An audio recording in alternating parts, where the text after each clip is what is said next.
గ్రంథాన్ని హర్షనైషధాన్ని శృంగార నైషధంగా అనువదించి సింగరామాచుడికి అంకితం ఇచ్చేటప్పుడు ఆ గ్రంథంలో 2 పద్యాలు వినిపించండి అని కోరినప్పుడు ఆయన చెప్తాడు అన్నమాట పద్యం.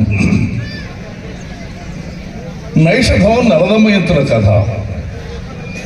నిషధ దేశాధిపతి నలుణ్ణి విదర్భ రాకుమారి దమయంతిని ఒకటిగా చెయ్యాలని హంస రాయబారం నడిపింది.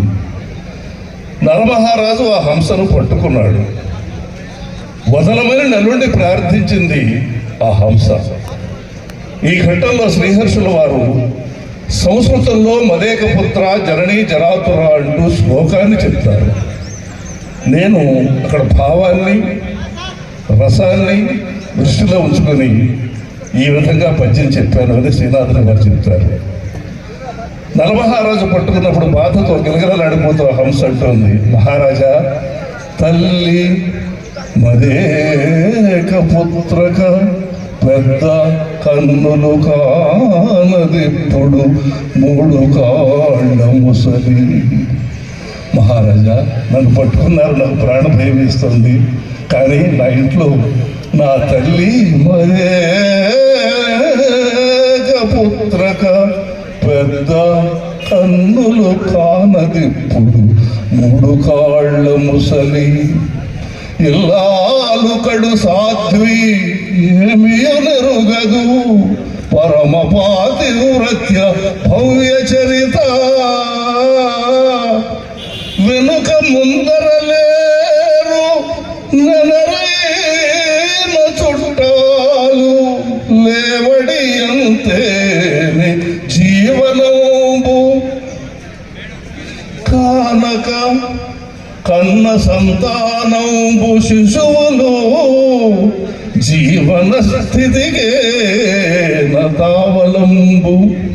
కృపదలం పగదయ్యవో కృపదలం పగదయ్యవో నరవరేణ్య అభయ నీవయ్య ఓ తుగినాంశువంశ కావగదవయ్య అర్థార్థి కల్పసాఖి నిగ్రహించకుమయ్య ఓ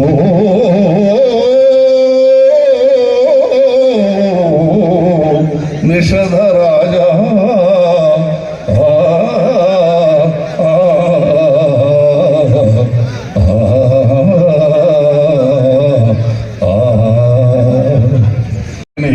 ఆ ముత్యాలశాలలోనే ఆ కాసులు వదిలేసి వచ్చినటువంటి మరి గొప్పవాడు శ్రీనాథ కవిసార్వభౌముడు.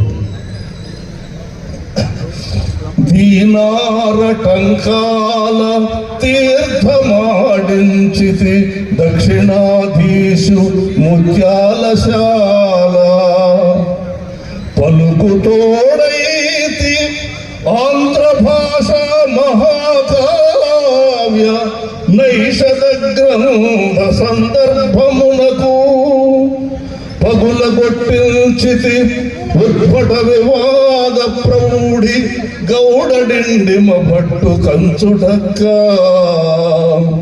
చంద్రభూష క్రియాశక్తి రాయల యొద్ద పాదుగొల్పితి సార్వభౌమ బిరుదు ఎటుల మెప్పించెనో నన్ను ఇంక మీద.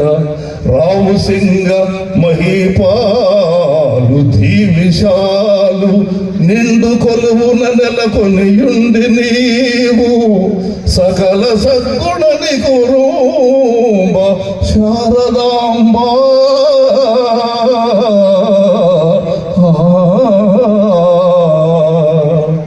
ఇలా అక్కడ శారదాంబను వేడుకున్నాడు. అయ్యా పరమేశ్వర, ఈ కరువు కాటకానికి నువ్వే కారణం. సిరిగలవానికి చెల్లును తరుణుల 16,000 తగ పెండ్లాడను.